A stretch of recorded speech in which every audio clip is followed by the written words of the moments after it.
Well, good evening, everybody. Thank you very much indeed for coming to this first Law in Practice lecture organised by Leeds Law School. My name is Deverell Capps. I'm the head of Leeds Law School, and it is my great pleasure that so many people have turned up this evening. Now, the person who's coming to start our Law in Practice series is a real, true legal VIP. Someone who was born in Yorkshire, schooled in Yorkshire, educated by our own Leeds Law School, qualified as a solicitor, went on to work for Eversheds, for Bupa, going on then to work in Canada, in Vancouver, coming back to the UK to work for the NSPCC, being Chief Executive of the NHS Litigation Authority, and also as a trustee for the PDSA. To talk this evening about the future of the solicitor's profession, it is my very great pleasure to welcome Catherine Dixon, the Chief Executive of the Law Society of England and Wales. Thank you.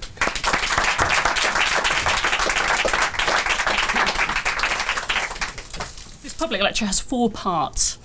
Firstly, I'm going to talk about the work of the Law Society of England and Wales. Secondly, I'm going to outline the main drivers for change in the current legal market and how these might impact on the solicitor profession in the future.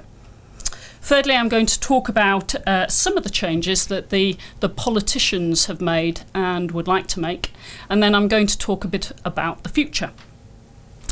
So, the Law Society of England and Wales is a membership body representing around 160,000 solicitors in England and Wales. Our vision is to be valued and trusted as a vital partner to represent, promote and support solicitors while upholding the rule of law, legal independence, ethical values and the principles of justice for all. In November 2015, we launched our new strategy, which sets out our 3 strategic aims. These are representing solicitors. So we represent solicitors by speaking out on justice and legal issues. Promoting solicitors. We promote the value of using a solicitor at home and abroad.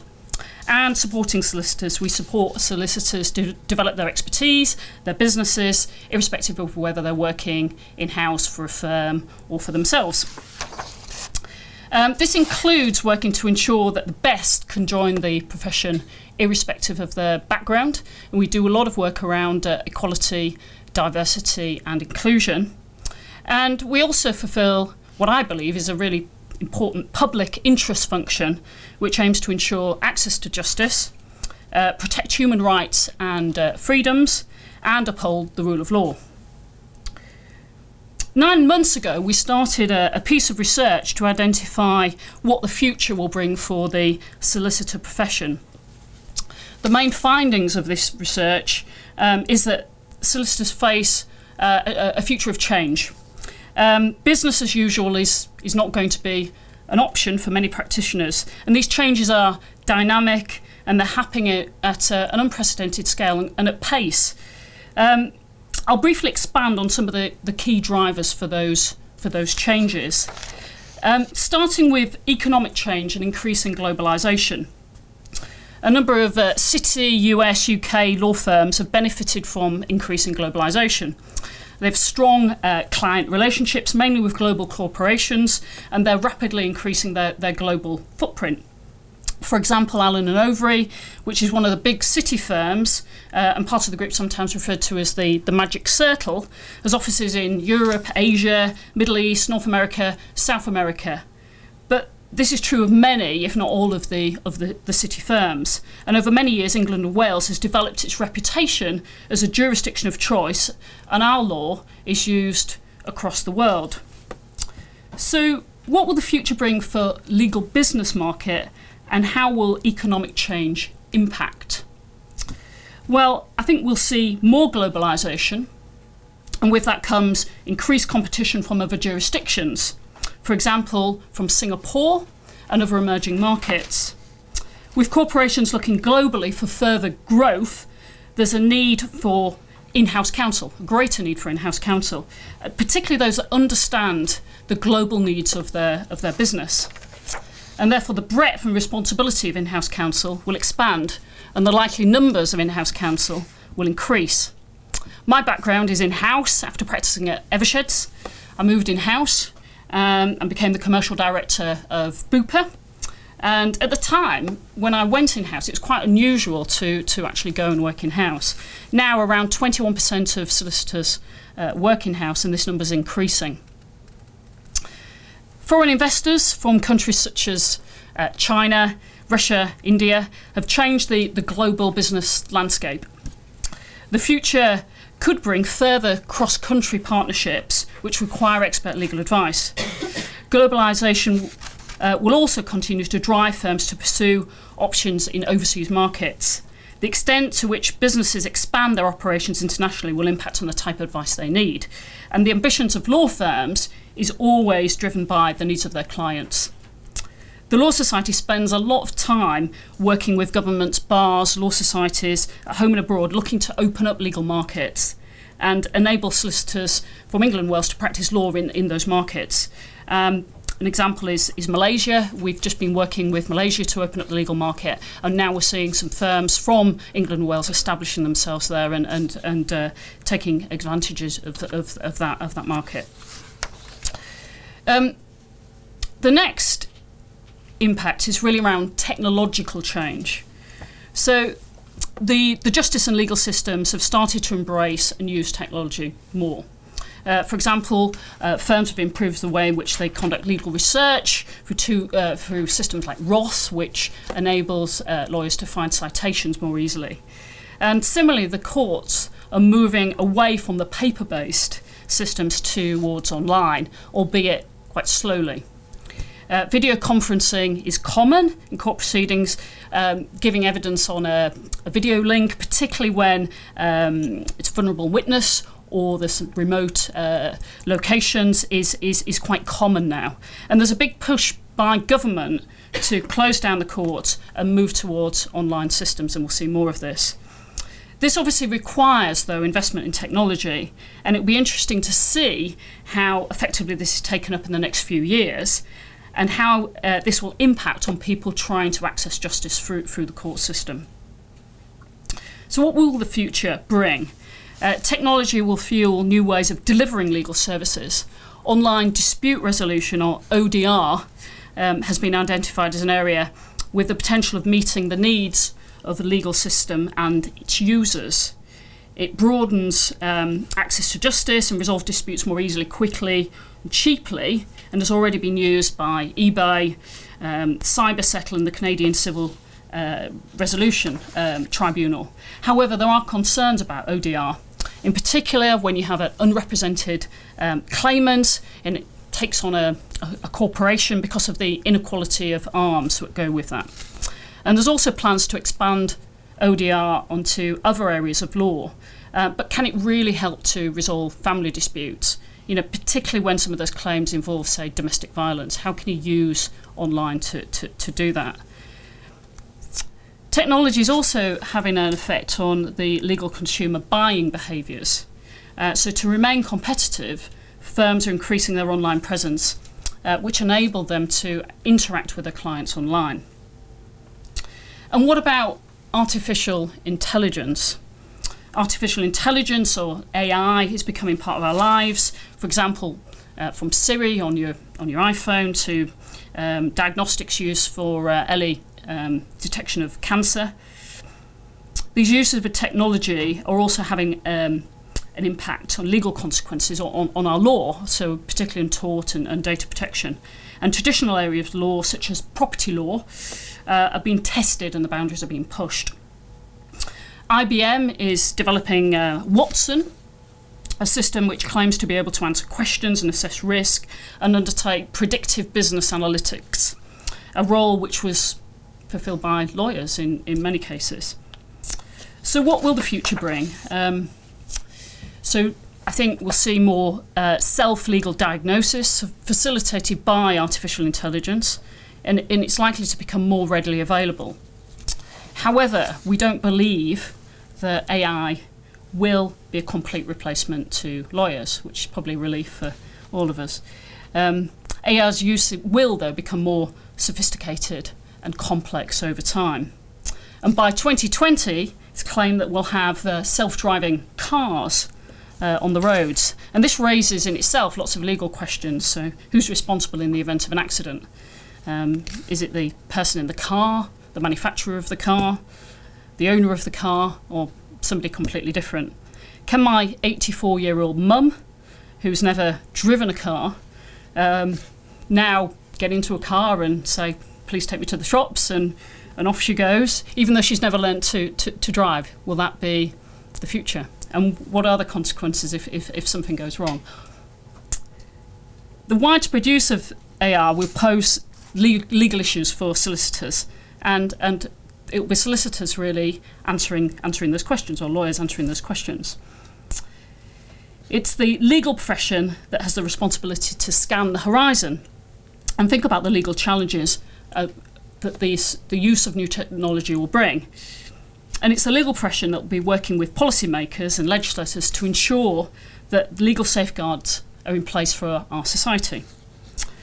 Across the country, we've already seen firms leading technological innovation. For example, in the Leeds-based firm, Elmsley have received an award for its personal injury initiative, Review My Claim, which provides clients with information which enable them to ensure that they get a fair service and a proper evaluation of the compensation that they are entitled to. I'll mention a firm over the Pennines, just to be fair. So Nathan's, the solicitors based in Lancashire, have received awards for their cyber security, which is, again, an increasing concern for both clients and actually law firms. The next driver for change is competition. And the market forces will continue to impact the legal market, including changes in how clients buy services. People want access to more legal information and services online. We'll also see more limited scope representation, sometimes referred to as unbundling of legal services. So traditionally, firms have provided a holistic service, but increasingly clients want this broken down, and they might just want parts of the service. For example, they might want to be represented at a hearing, but they might not want advice about the whole claim or the whole case. And there's risks for solicitors in this, in that you don't know what you don't know. And you could get the advice wrong because it's out of context, or you don't get all of the information.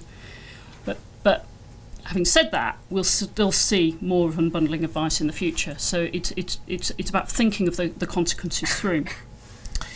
We will also see different structures for law firms, and a move away from the traditional equity model, where solicitors work their way up in a firm, they invest in it, and then they become a business owner and equity partner. The introduction of alternative business structures, or ABS, has allowed non-lawyer ownership of law firms. And the initial take-up of this model has been relatively slow, but now there's around 500 ABSs registered. And the majority of these were already law firms, and they've simply converted to get the additional freedoms. And we've also seen some merging of those firms with other providers of kind of non-legal services, so maybe debt collection or something like that, so they can expand their range of service. But there are some big firms involved, including some of the accountants that are moving into the legal market. An ABS model can attract additional capital and investment, and it can also encourage innovation. So, for example, we've seen the first university setting up an ABS to enable its students to provide pro bono or free legal advice. With some in-house teams, especially the local authorities, are establishing themselves as ABS so that they can provide services to other authorities. And in November, the British Medical Association announced that it was opening its ABS, which is BMA Law, which offers a one-stop shop for legal services for doctors. I suspect that they're pretty busy at the moment with advice about the strike. And we've also seen our first Chinese ABS, which is a venture with a law firm in London. So quite diverse and perhaps quite innovative. So what will the future bring? I think we're going to see more ABS. Last month, the Treasury announced that measures will be developed to increase competition and promote ABS. We'll see perhaps supermarkets and others, such as estate agents, setting up ABS. The co-op tried, but not very successfully. And I think this is something about buyer behaviour, and maybe not everybody wants to purchase, a defence to their murder charge with the weekly shop. But we'll see how buyers' behaviour changes over time. So we'll see more, and what is key is that in supporting competition and innovation in legal services, we need to protect the public, enable access to legal services so that people can access justice, but also maintain market confidence. Quick gulp of tea. So therefore, globalization, technology, competition are driving changes in the solicitor profession. But what does this mean for many of you, people who are perhaps thinking of joining the profession? The political and economic forces are quite difficult to establish in terms of what will the future bring. However, based on the research we've done, we've made some predictions about the future. We'll see more solicitors working in-house, with more specialist solicitors from city firms moving in-house. We'll see more solicitors working in business-to-business market, and there'll be more corporate buyers of legal services. This is an area that's probably ripe for new entrants, as more clients demand sort of unbundled type services because they're looking for cost-effective solutions to their legal problems. We're likely to see fewer solicitors working in the business-to-consumer market, and although the levels of legal need are the same, this does not translate to a stable demand for solicitor services. With the significant reductions to legal aid, many people struggle to afford legal services, and we are likely to see more organisations offering services online, which will impact on the traditional high street firm. We'll also see more unqualified providers seeking to provide legal services, which is likely to again increase competition in the high street. So next week we'll be publishing a new report on the future of legal services, and this includes more details about the findings of our research and more information about some of the issues I've been talking about this evening. Another cup of tea. I'll now refer to some of the changes that the politicians have made and would like to make. So in addition to changes in the legal market, government policy on justice and legal issues has an impact on the profession. The Lord Chancellor recently acknowledged in England and Wales that there are two nations in our justice system, one for the rich and one for everyone else.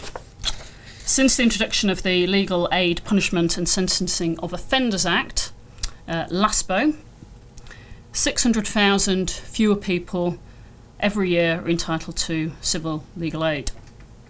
And the budget for civil legal aid has been cut by around 350 million per annum.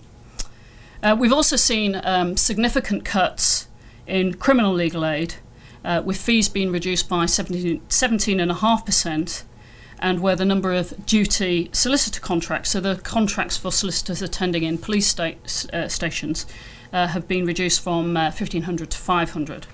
And that's currently resulting in mass litigation against the government, and many firms that have been providing criminal legal aid services for years are now leaving the market. In addition, the government is consulting on another round of court closures, which may result in a further 91 courts closing and a further 31 merging. This will have a particular impact on people in rural communities trying to get access to justice. More locally, the Wakefield Magistrates Court is earmarked for closure, and if closed, around 47% of the court users will have to travel into Leeds for access to the court. Court and tribunal fees have also increased by up to 600%, which is just to give you an example, it's 40 times more expensive to issue proceedings in England and Wales than it is in New York. And this is actually stopping some individuals and particularly small businesses bringing proceedings because they simply can't afford to do so. And again, it's this issue about inequality of arms and the fact that, you know, certainly larger corporations will know that when push comes to shove, there's a great expenditure in terms of actually issuing those proceedings. And sometimes, you know, they'll push the smaller organisations to actually issue and see if they'll be able to afford it. The number of discrimination cases brought in employment tribunals have reduced around 80%, and it's certainly fees that have been a contributory factor in that. So at the Law Society, we work to ensure that everyone is able to access the justice system. We make the argument to government on changes and the impact that they will have on the justice system, particularly if we believe that those changes will undermine the rule of law. We believe that justice is a fundamental right and that it shouldn't be just available to people who can afford it. We're seeing an erosion of our justice system, and I believe it's important that we treat justice with the same level, or if not, indeed not more importance, as we do, say, education and health. Because without the rule of law, society breaks down. The former US President Dwight Eisenhower said in 1958, the clearest way to show that the rule of law means to us in everyday life is to recall what's happened when there's no rule of law. And recent incidents in Syria and in the Horn of Africa show what happens when the rule of law fails. Some developing countries are seeking to establish the rule of law before they can even contemplate providing other services, including health and education. Because without the rule of law, you can't have economic growth, and therefore it doesn't allow you to provide those sort of services to your citizens. So, but yet in this country, we're seeing the rule of law eroded, and we at the Law Society, we won't stop until we make sure our justice system is fair and accessible to all. So despite the difficult environment, law firms continue to tackle the challenge. So for example, Dixon making solicitors based in Yorkshire and Lancashire provide excellent services to their clients, predominantly funded by legal aid. The firm works with external organisations. It offers free online and legal clinics and a 24/7 telephone support service, together with out of hours. So the firms are still out there providing these services. So what else is coming down the track in terms of some of this change, particularly some of the change coming out of government? The Chancellor announced in his autumn statement that the government is planning to raise the small claims limit on personal injury to £5,000. It's currently £1,000. And also to restrict those who suffer minor soft tissue injuries in road traffic accidents from being able to bring a claim for compensation in the event of negligence. So we're concerned that this will stop many people who would be entitled to compensation from not being able to bring those claims because they can't get access to legal advice. And so people may suffer injuries through no fault of their own and not be able to recover the compensation currently they're entitled to in law. We're likely to see a consultation on the British Bill of Rights in the next few months, which is the idea is that it will replace the Human Rights Act. And the concern has always been about sovereignty, though there's an argument to say that actually the Human Rights Act brought sovereignty back to the British courts. But in particular, whether the European Court of Human Rights can override the Supreme Court. And one of the difficulties here is that the European Convention on Human Rights, all the signatures are required to take into account the court's decisions. So if you're a signatory, then you've got an obligation to take those decisions into account. So the government's indicated that they're not going to pull us out of the convention, which incidentally Churchill fought very hard to establish after the Second World War. So we want to see what's going to be proposed, but we will be opposing any dilution of human rights and freedoms in this country. There's also the Investigatory Powers Bill. This bill is about giving the security services greater access to our data and information. And I think, we live in uncertain times, and getting the balance right between protection and individual freedoms is ever more difficult. However, one of our fundamental freedoms is legal professional privilege.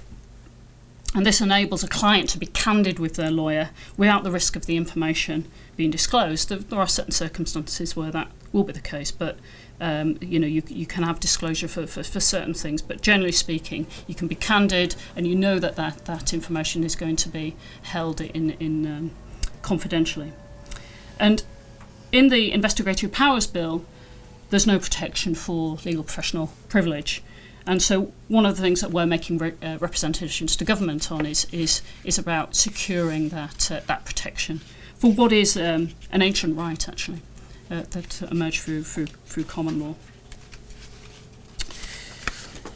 So finally, what will the future look like? We're living through a period of unprecedented change in the legal sector as a result of technology, artificial intelligence, competition, reductions in public spending on justice, and new legal structures such as ABS. And with change comes massive opportunities. So an education in law will provide you with the tools to take advantage of these opportunities, I believe. And once people are qualified, particularly for the people who are looking to qualify, you've got boundless opportunities in terms of what you can do with your career. It wasn't very long ago where there was an expectation that if you became a solicitor, it meant that you'll be working in a private practice law firm. And this is still true for many people qualifying as solicitors, but actually the career paths are quite varied now, and you'll see solicitors really permeating across every layer of society and the economy. You'll see solicitors as part of the executive teams and FTSE 100 companies, members of Parliament, chief executives of companies, charities, membership organisations. You can't look out the window. Unfortunately, there isn't a window here, but you can't look out the window and see a building that has not been bought, sold, or developed without the involvement of a solicitor. So being a solicitor, certainly for me, it's not just a job. It's kind of a vocation, and I think it's not just what you do. It's actually it becomes part of who you are. And I think solicitors have a standing in the community and in society, which actually other professions can only aspire to. So I was offering any advice for any of you that are studying law. Set your aspirations high, because I do believe that you can achieve them. You can do anything that you want, having studied law. It gives you a solid foundation for your career in the future, whether it's in the profession or doing something else. So good luck and all the best for the future. Thank you for listening, and I'm more than happy to take any questions about any of the things I've talked about this evening, or any other questions that you might have around, preferably legal, that you might have around some of the work of the Law Society, or some of maybe some of the policy changes that you may have seen in the press or otherwise. Thank you.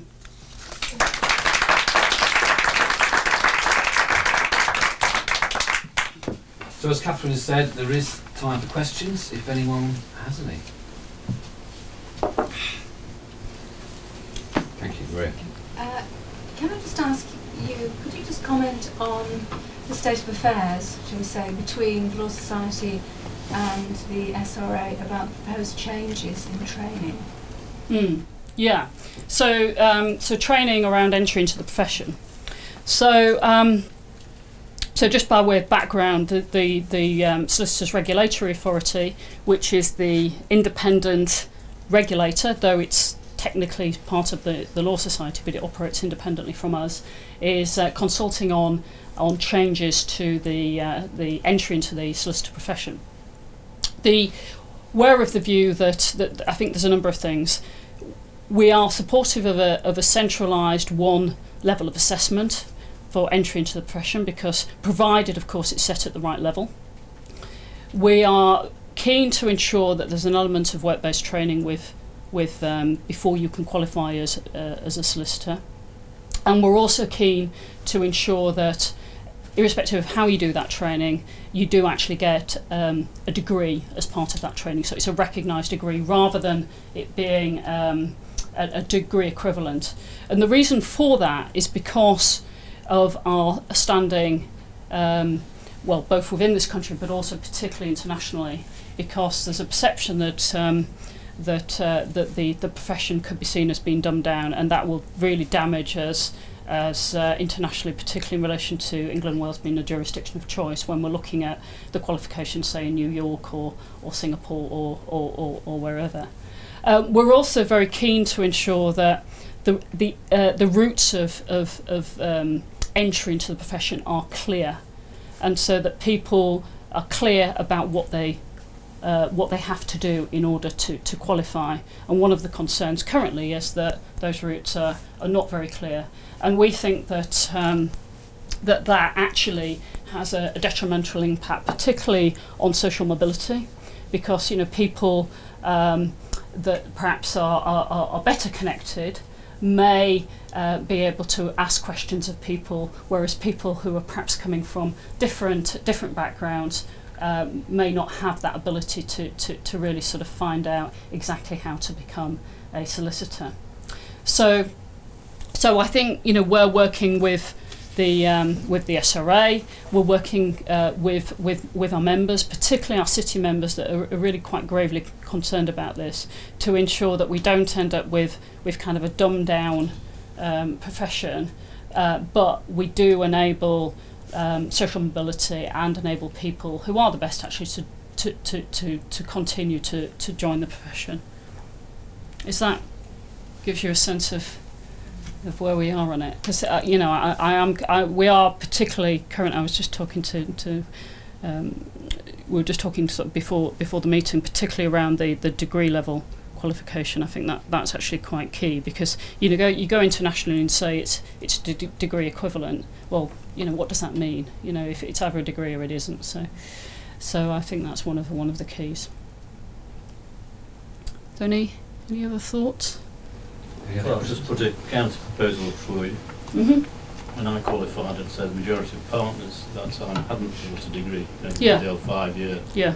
But they did do the externally set and extremely rigorous parts 1 and 2. Yes. You mentioned the New York bar, which is famously very difficult exams which have got to be passed. Yes. Would it be dumbing down if you had extremely rigorous externally set exams as the seen as a hurdle rather than I mean, I think there's always an issue about perception of how hard the exams are to qualify, and I think that they need to be set at the right level. I think the difficulty now is that if you do go back to the kind of part 1, part 2 environment where people were were not getting a degree before they qualified, I think the landscape for education was quite different at that stage, and now many professions, including professions that traditionally didn't go down the degree route, are now kind of requiring it. So if you take the nurses, for example, there's an expectation now as a nurse that you'll have a degree. So I think there's something about perception, and that's not saying that those people who qualified many years ago didn't reach a high standard, because I believe that they did. I think it's just about making sure that we get the right routes of entry in, that people can actually do that on the job training, through apprenticeships or whatever. But at the end of it, they get a qualification that they can, that has the status, if you like, which I think goes with the profession today. So it wouldn't preclude that part 1, part 2, but I think you'd want to come out with through the training you do with something that you can call a degree rather than necessarily a degree equivalent. Can I ask a question about your career? Because you've had quite a varied career. I'm interested to get a sense of the highlights and the challenges that you've faced that's led you to be CEO of the Law Society. Yeah, absolutely. So I guess I started here. So I did my degree here, and then I went to the College of Law, and then I did my training contract actually in Hull, and I did it for a firm called Andrew Jackson's, which was it's quite a niche firm actually. They do quite a lot of shipping work, and I think I got really good experience there. And then I went to Eversheds, and I was a commercial litigator to start with. And I think I got to a point where I was like an associate to Eversheds, and I was making the decision: do I want to go to, for partnership, or do I want to actually do something different? And really, I think that was probably the turning point for me, because I decided to go in house, and I went to Bupa, and I went as their kind of in-house counsel, and I ended up sort of head of legal, and then I ended up as their commercial director.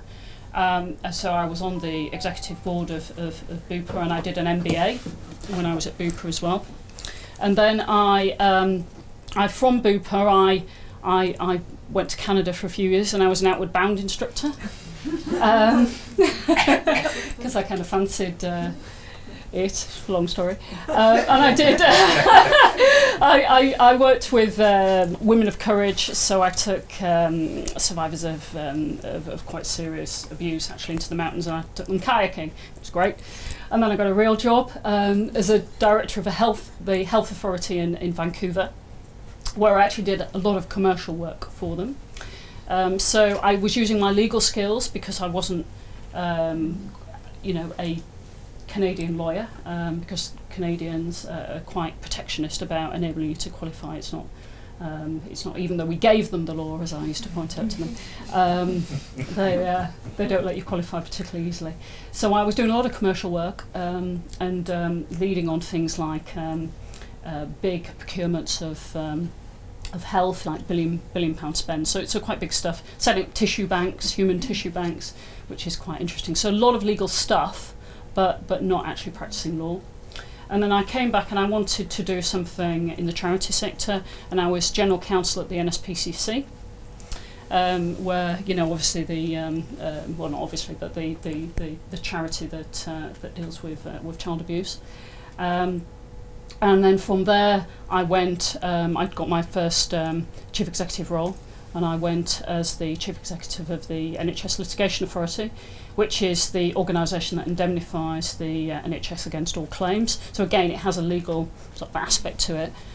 So just to give you an idea, it spends about 1.3 billion a year, has provisions of about 28 billion. So it's so there's a big concern about clinical negligence in the NHS, and we did a lot of work around learning. So can you take the learning of some of the things that go wrong in the NHS and get them back into the NHS, and I did that, and then I went to the Law Society. So that's kind of it in a nutshell. So, but I think I made the decision really to though I was practicing law, to work in house, and that enabled me, particularly working with boards for many years, to perhaps branch out into more of a sort of a chief executive role, and also my MBA helped with that as well. You've obviously felt comfortable though moving around quite a lot. I feel quite envious of that you've had one job and you've then moved and done something slightly different. Yeah. And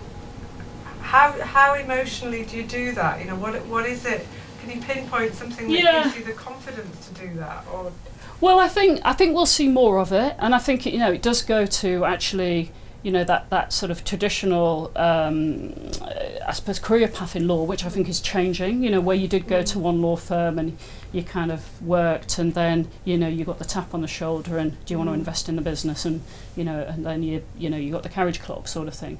I think that is changing, but I think it's different in house as well, because there is more people move about more in house.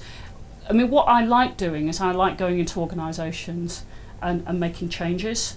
So I like, going in, fixing the sort of problems, sorting out things like the strategy and, for an organisation. And then, it gets to a point where I think, I've actually done a lot of the things that I really wanted to do here. And, I wouldn't say I get bored, but, it's maybe time for the next challenge for me. And that's what I like doing. But that doesn't work for everybody. So for me, I think having that varied career has been, I couldn't envisage staying in one organisation for a long time. I mean, I stayed in Bupa for about seven years or so, and that's my longest. Thank you. Yes. Slight change of subject. It sort of links in with your varied career and the businesses you've gone into. You're talking about accountancy firms. Yeah. Now I remember in the late 90s, I think like Garrett's and things, when lots of the accountancy firms tried to, it seems to me it pretty much bombed. Yeah. I was wondering how you think it's different this time, and if you do see a threat from the accountancy firms who are increasingly branding themselves as business advisors. Yeah. I think there is a threat. I think there is a threat from the accountancy. I mean, the big four are certainly investing in legal services, and this whole concept of the kind of one-stop shop where you can go and you can get your legal advice. You can also get advice for your business. Because they'll all have consultancy arms, and of course they are massive. So the amount that they can invest in those sort of things, those sort of services is quite. And I think with the introduction of ABS, that enables them to do it in a very different way to the way that they would have been able to do that in the past. Because of course, they can have now non-lawyer owners in their business, where obviously in the past they would have had to have set it up as a sort of a separate firm effectively. So I think that we'll see an increasing number of accountants with more sort of multidisciplinary type practices coming into the market. Yes, at the end. I'm working as a non-lawyer in an ABS at the moment. Yes. And actually we're doing it the other way around, but we have had to set up a separate professional practices business, which is separate to the SRA registered practice because of the regulations. Yes. I think there's clearly the accountants to do it, some of the lawyers trying to do it as well. Yeah. Have you seen much of that, or? So I think the direction of travel is to make it easier to register as ABS. So the announcement has come out of Treasury now, and that is being looked at by the Treasury. And if once the Treasury gets involved, then things tend to move forward, just because that tends to be in government one of the areas where where the power sits, where the money sits. So I think it'll certainly free up, because I know that some of the concerns around registering as ABS is the whole issue of reserved activities and what reserved activities you're going to be practicing. Yeah. And I think, yesterday there was an announcement that the Competition and Markets Authority is looking at legal services, and I think inevitably that will lead to also looking at reserved activities, because one of the difficulty for solicitors is that if you're a solicitor, then effectively you're regulated in relation to all of your activities, irrespective of whether they would be reserved activities. So just to explain that, if you go to a firm that writes your will, that's not a reserved activity under the Legal Services Act. So that is an unregulated business if it's not run by a solicitor. Whereas if a solicitor's writing a will, that's regulated. So you'll get greater protection with the solicitor than you would with the firm writing the will. But people don't know that. And so that means that the competition is not really fair, because you've got an unregulated and a regulated provider sort of competing against each other. And so that I think will be something that will be looked at. And also the SRA are quite keen to move away from, I don't know if you know much about the separate business rule. We're getting a little bit technical now, but no, I did the SRA registration, the ABS registration, so yeah.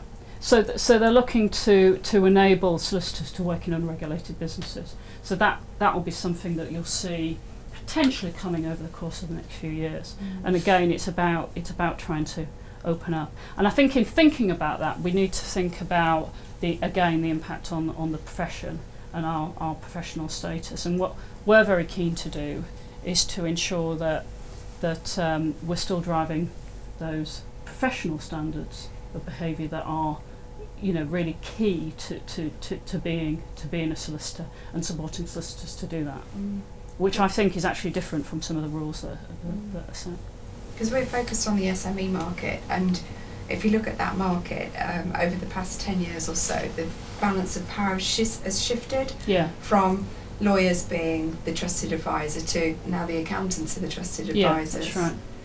I mean, that's right. Does the Law Society have a view on that, or does that? I think one of the things that we're looking to do is greater promotion of the solicitor brand, and I think one of the difficulties, and we've created a bit of this difficulty for ourselves, is how we use the word lawyer, and what that actually means, because of course lawyer is not a protected title, so anybody can be a lawyer.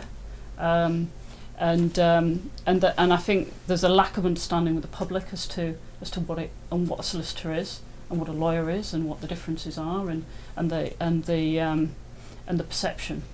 And so we've been doing some research around what people think about that, including what the public think, what businesses think, and what solicitors actually think as well. And I think based on that, we'll be looking at how we can kind of raise the profile. And I think there is something about that trusted advisor, there to support and help and support clients, that we need to do some profile raising. So that's the promote bit on our promote solicitors, at home and abroad. Can I just add, that's why I asked the question about the accountancy profession, because in practice I found them phenomenally good at promoting themselves. Yeah, I think, and not in any way being humble about their abilities. Yeah. Well, I think they're very good at what they do, and but that said, we'll see more solicitors, more lawyers working in those organisations. So it doesn't sort of preclude, it actually opens up some opportunities to actually work in those multidisciplinary businesses. So there's fors and against, really. Yes. I've got two questions, if you don't mind. Of course. First one is, in terms of the student studying for law, above and beyond the law degree, what other skills do you think they should accrue along the way in terms of extra things to bolster the position when they go into the legal market? Yeah, I think some business training, is very valuable. I know if I just take myself as an example of that, when I went to Bupa, and I was dealing with with colleagues who were in lots of different disciplines, the accountants, but also people from marketing, people from HR. It was incredibly helpful for me to really sort of do my MBA so that I could speak the same language. But I think if I was to pick a couple of things out, really the financial strategy work and really understanding the numbers. I think sometimes we can avoid the numbers. That's what the accountants do, and I think it's important that we kind of do some I think more training actually around how to run a business. And how businesses operate, particularly if we're working in what is actually not a typical structure for most businesses, which is partnership, because most clients will actually be in a corporate structure, and so you can go through your career you can be advising your clients, but without having worked in that sort of structure, and it is different. So I would encourage business training. Going that way a bit. Yeah. It's a good soundbite for our course. And I think the other thing is stuff around risk. Yeah. Because actually that's kind of what we do. We assess and we evaluate risk and we advise on it, and so kind of understanding that is quite important. Okay, and to the other question. Yeah. I don't know how you feel about this, but you mentioned sort of access to justice. Yeah. And there's the rich. Yes. And everybody else. Yes. And to some extent, I see that in practice. You've got the rich, the city firms, and you've got everybody else. And you painted a fairly gloomy picture in terms of access Sorry. to justice, and I think that's accurate. Personal injury now with the small claims.